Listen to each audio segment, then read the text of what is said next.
एक बार फिर आप सभी का स्वागत है आपके अपने यूट्यूब चैनल एडन बुक में। फाइनली देश के रेल मंत्री अश्विनी वैष्णव जी ने एक प्रेस कॉन्फ्रेंस के जरिए बताया कि रेलवे किस प्रकार आने वाले समय में भर्ती करेगा और इसका एक कैलेंडर भी जारी किया है रेलवे की तरफ से। अश्विनी वैष्णव जी ने यह बताया कि भर्ती के लिए वार्षिक कैलेंडर की जरूरत थी, इसे जारी कर दिया गया है और इस कैलेंडर से उन युवाओं को मदद मिलेगी जो रेलवे की नौकरी की काफी समय से तैयारी कर रहे हैं और उसकी नौकरी की तलाश में है। रेलवे रिक्रूटमेंट बोर्ड ने साल भर में होने वाली रेलवे भर्ती के लिए आरआरबी कैलेंडर 2024 जारी किया है।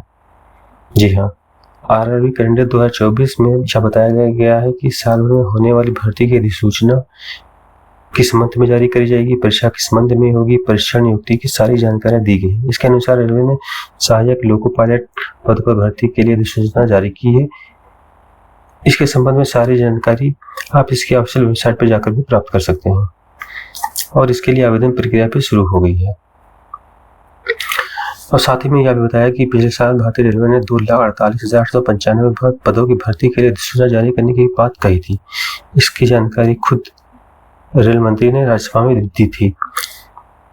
अश्विनी वैष्णव जी ने राज्यसभा में लिखित जवाब में बताया था कि रेलवे के सभी जोन में ग्रुप सी पोस्ट में लगभग 2,48,895 पद खाली, जबकि ग्रुप ए और ग्रुप बी पदों में 2,070 पद खाली हैं। मीडिया रिपोर्ट्स के मुताबिक रेलवे में सहायक स्टेशन मास्टर, टिकट कलेक्टर, गैर तकनीकी और लोकप्रिय कैटेगरी सुरक्षा कर्मचारी के लाखों पदों को भरने की बात भी हुई है।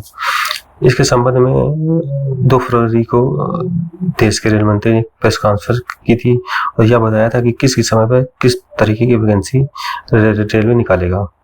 इसका एक बाकायदा से कैलेंडर भी जारी किया गया है। उन्होंने खुद बताया कि जनवरी में एलपी, अप्रैल में टेक्निकल की, जून जुलाई में नॉन टेक्निकल की और अक्टूबर में लेवल 1 की वैकेंसियां आने वाली हैं और काफी ज्यादा पदों पर यह भर्ती भी होनी है। इसलिए आप मेरे वीडियो को पूरा देखें और इसमें मैं अश्विनी वैष्णव जी का भी इंटरव्यू दिखाने जा रहा हूँ जिसमें उन्होंने सारी बात कही है। इसलिए जिन लोगों ने अभी तक चैनल को सब्सक्राइब नहीं किया, सभी चैनल को जरूर सब्सक्राइब करें, ज़्यादा से ज़्यादा लोगों में शेयर करें ताकि यह जो जरूरी जानकारी है जो खासकर रेलवे की एग्जाम की तैयारियां कर रहे हैं आने वाले समय में उनके लिए काफ़ी कारगर साबित होगी कि किस डेट में, किस मंथ में, किस प्रकार की वैकेंसियां आएंगी, कितने पदों पर भर्ती होनी है। अब सारी चीज़ें देश के रेल मंत्री ने एक प्रेस कॉन्फ्रेंस के जरिए आप सभी को बताया है। इसलिए इस वीडियो को ध्यानपूर्वक पढ़ें और बातों को नोट भी करते चलें क्योंकि आने वाले समय में आप सभी के लिए बहुत ज़रूरी है।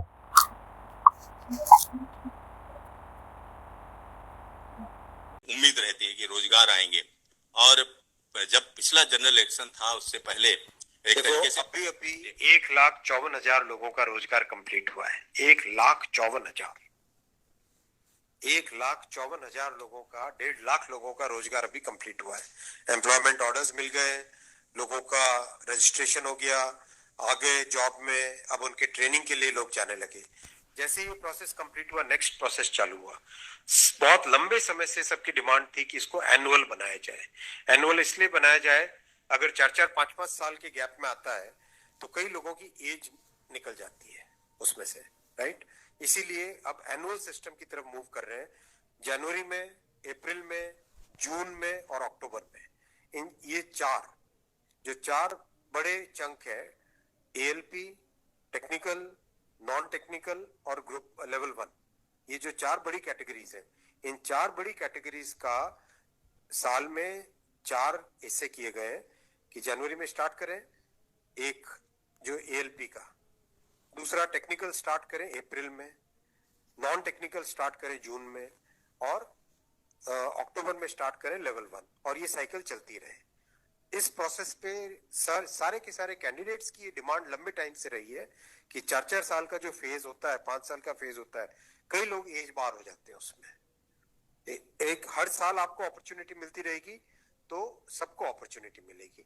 इस थिंकिंग के साथ आगे बढ़े और इसी थिंकिंग और इसमें भी जितनी रिक्वायरमेंट थी उससे ज्यादा अभी नोटिफाई किया है। 1 साल के हिसाब से जो रिक्वायरमेंट है, 1 साल के हिसाब से अगर जैसे लोको पायलट का मैटर है, कितने लोग रिटायर होते हैं उससे ज्यादा लिए हैं, राइट। टेक्नीशियन का है तो टेक्नीशियन का जो अप्रैल के आसपास, अप्रैल से पहले निकल आएगा क्योंकि हम लोग वो मॉडल कोड ऑफ कंडक्ट को भी अवॉइड करना चाहते थे, वरना नॉर्मल प्रोसेस में अप्रैल में निकलता टेक्नीशियन का, पर मॉडल कोड ऑफ कोड को अवॉइड करने के लिए पहले निकाला है।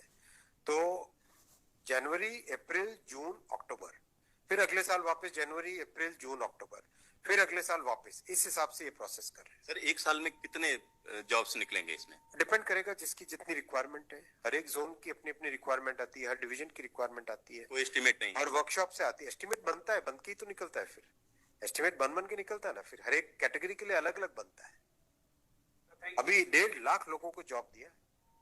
आप सोचो उस एग्जाम की कॉम्प्लेक्सिटी, 500 से ज्यादा शहर, कितनी शिफ्टें, 1000 से ज्यादा शिफ्टें, 15 लैंग्वेजेस, 1-1 करोड़ लोग एप्लीकेशन। कहीं पे कोई कंप्लेंट आई?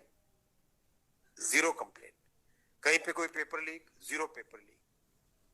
कंप्लीट हुआ ना एकदम ट्रांसपेरेंटली। पार्लियामेंट में हमारी ऑपोजिशन के लोग, कांग्रेस के एक एमपी बोले कि आश्चर्यचकित है कि इतना बड़ा एग्जाम कैसे बिना कोई पेपर लीक के हो गया। तो एक उस चीज को भी तो देखो। Thank you sir.